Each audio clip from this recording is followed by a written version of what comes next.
Lucent इतिहास का आज हम अध्याय 3 सिंधु घाटी सभ्यता को पढ़ेंगे। सिंधु घाटी सभ्यता।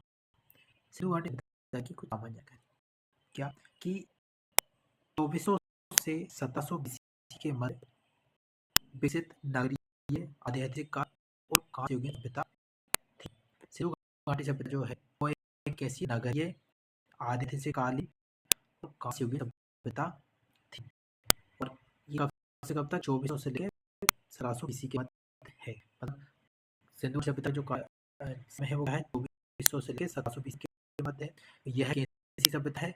यह आध्यात्मिक कालीन नगरीय और कांस्य सभ्यता है। आध्यात्मिक कालीन मतलब हमने देखा था कि इतिहास को लिखने के आधार पर 3 भाग बांटा है।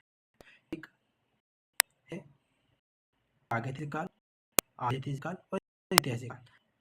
जो आध्यात्मिक काल है इसे हमने कहा था कि इतिहास में जो भी लिपि है वह उसका विकास हो गया था लेकिन वह पढ़ी नहीं गई थी। अर्थात सिंधु घाटी सभ्यता की लिपि पढ़ी नहीं गई। यहाँ पर लिपि लिखी गई लेकिन वो पढ़ी नहीं गई। यह आध्यात्मिक और आध्यात्मिक काल सिंधु घाटी तक कहती है कांस्ययुगीन सभ्यता। यहाँ पर कांस्य का आविष्कार हो चुका है।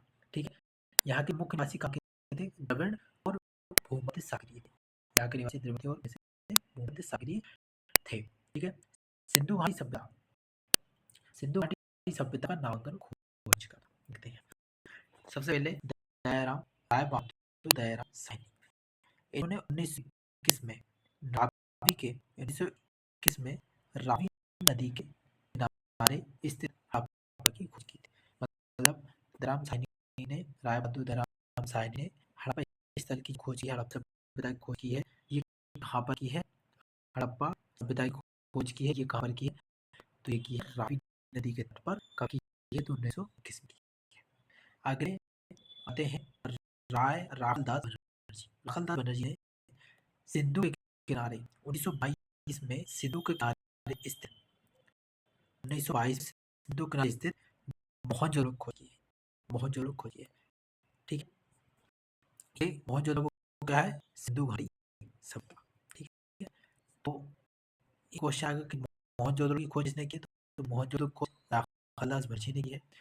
हड़प्पा की खोज किसने की है? हड़प्पा की खोज किसने की है? तो ये राय बहादुर दयाराम साहनी ने की है। हड़प्पा किसके किनारे पर है? तो रावी नदी के पर। कब खोज किसकी? 1921 में की है। जबकि राखलदास बनर्जी ने खोज की है। मोहनजोदड़ो खोज की है। मोहनजोदड़ो की खोज करके 1922 में की और ये सिंधु नदी के किनारे, सिंधु नदी के किनारे पर होने के कारण इसको हम क्या कहते हैं? सिंधु घाटी सभ्यता कहते हैं। ठीक है। मेसोपोटामिया मेसोपोटामिया के अभिलेख में मेलुहा शब्द का प्रयोग किया गया है। ठीक है। अब जो सिंधु घाटी सभ्यता हमने देखी तो इसका विस्तार कहाँ था? ठीक है। सिंधु घाटी सभ्यता का विकास कहाँ से कहाँ था? तो ये सिंधु घाटी सभ्यता बीच में होगा। यहाँ पर सबसे पहले पूर्व की आता है। तो पूर्व में इसका विस्तार कहाँ से कहाँ था? तो पूर्व में इसका विस्तार कहाँ से? आलमगीरपुर। आलमगीरपुर यहाँ पर है मेरठ में। आलमगीरपुर कहाँ? मेरठ में। मेरठ में मेरठ कहाँ पर स्थित है? कि राज्य में स्थित है? उत्तर प्रदेश में स्थित है। मतलब भारत में के उत्तर प्रदेश राज्य मेरठ नाम के स्थान में एक जगह है जिसका नाम है आलमगीरपुर। यहाँ ये कौन सा विस्तार है? तो यह पूर्वी विस्तार। कौन सा विस्तार है? ये पूर्वी विस्तार। ठीक है। किसका? सिंधु घाटी सभ्यता का। इसका पश्चिम विस्तार कहाँ पर है? कांगेडू नाम का स्थान है। सुतकांगेडू जो बलूचिस्तान है। सुतकांगेडू कहाँ पर? बलूचिस्तान में। किस नदी पर? किनारे पर? दास नदी किनारे पर। हमने कहा आलमगीरपुर किसके स्थान पर है? नदी के स्थान पर है। सुतकांगेडू किस नदी के स्थान पर? किस नदी के किनारे पर है? दास नदी किनारे पर। ठीक है। दास नदी के पास। ये कौन सा स्थान है? सिंधु घाटी सभ्यता कौन सी सभ्यता वाला स्थान है? तो पश्चिम स्थान। कौन सा है? पश्चिमी स्थान। ठीक। ये कौन सा है? पश्चिम स्थान। इसके बाद बांदा बांदा जो वहाँ पर जबलपुर में है और किस नदी के किनारे पर है? चौड़ नदी किनारे पर। ठीक है। सिंधु घाटी सभ्यता का कौन सा स्थान है? तो ये उत्तरी स्थान। कौन सा स्थान है? उत्तरी स्थान है। ठीक है। इसके बाद दाइमाबाद, ये किस नदी के किनारे? गोदावरी के किनारे पर है। ठीक है। अहमदनगर महाराष्ट्र में। दाइमाबाद वहाँ पर अहमदनगर महाराष्ट्र में। गोदावरी नदी के किनारे पर है। और ये कौन सा है, सिंधु घाटी सभ्यता का कौन सा स्थान है, तो ये दक्षिणी स्थान है। कौन सा स्थान है, तो ये दक्षिण स्थान है। ठीक है, मेरे ख्याल से आपको समझ रहा होगा कि सिंधु घाटी सभ्यता का जो विकास है पूर्व में कहाँ पर है, आलमगीर में। उत्तर में कहाँ पर है, महाना में। पश्चिम में कहाँ पर है, पश्चिम में कहाँ पर है, पश्चिम में सुल्तानपुर है।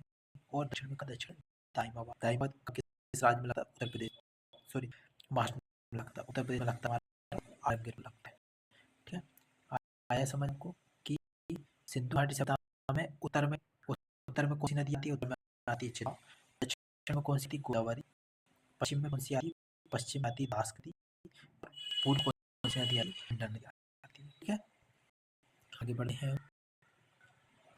देखिए हमने अभी देखा कि पूर्व कौन सी नदी थी, यहाँ पर पूर्व आलमगीरपुर कौन सी नदी थी, तो आलमगीरपुर में थी हिंडन नदी। कौन सी नदी, हिंडन नदी थी। ठीक है, देखिए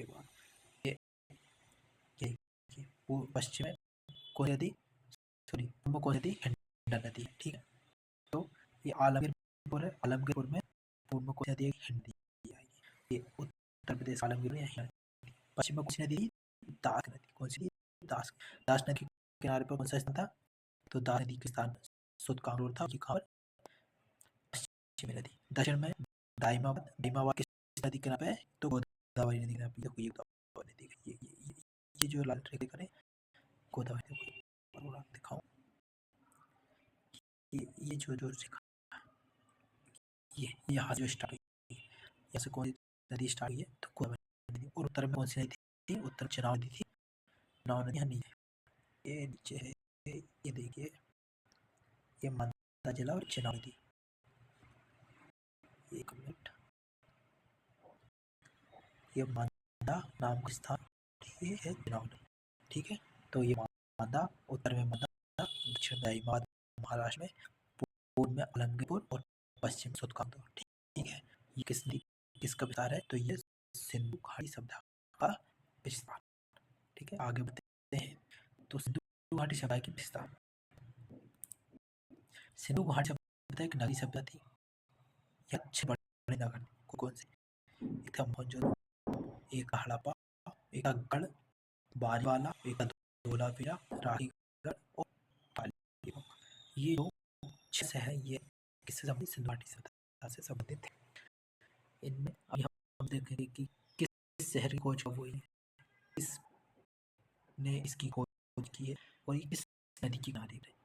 ये पॉइंट हम अभी आगे वाली वीडियो में देखेंगे। ठीक है, तो ये बस आप ये ध्यान रखिए कि सिंधु घाटी सभ्यता नगरीय सभ्यता थी, और इसमें ये 6 शहर थे। इसमें मोहनजोदड़ो, हड़प्पा, गढ़वारीवाला, धोलावीरा, राहीगढ़ और कालीबंगा नाम के 6 बड़े शहर थे। हमने देखा कि ये ऐतिहासिक कालीन सभ्यता है। हमने कहा ऐतिहासिक कालीन सभ्यता है। आदि ऐतिहासिक कालीन होने के कारण इसकी लिपि है वो लिखी तो गई है, लेकिन पढ़ी नहीं गई। तो ये देखो लिपि ऐसी इसकी भाव चित्रात्मक, ये लिपि आप देख सकते हैं कि इस तरह के चित्र थे। ये लिपि थी इसकी सिंधु घाटी सभ्यता। ये कौन सी, भाव चित्रात्मक लिपि। ये कहाँ से कहाँ लिखी जाती है, तो ये दाएं से बाएं, मतलब इसी दाएं से बाएं, इस तरह से इधर ऐसे लिखी जाती है, मतलब इधर से स्टार्ट होती है, इधर लिखी जाती है, तो दाएं से बाएं लिखी जाती है। और ये हम देखा आधे ऐतिहासिक काल सभ्यता है, तो आधे ऐतिहासिक काल में क्या है, अपठनीय, मतलब लिखी गई और ये पढ़नीय नहीं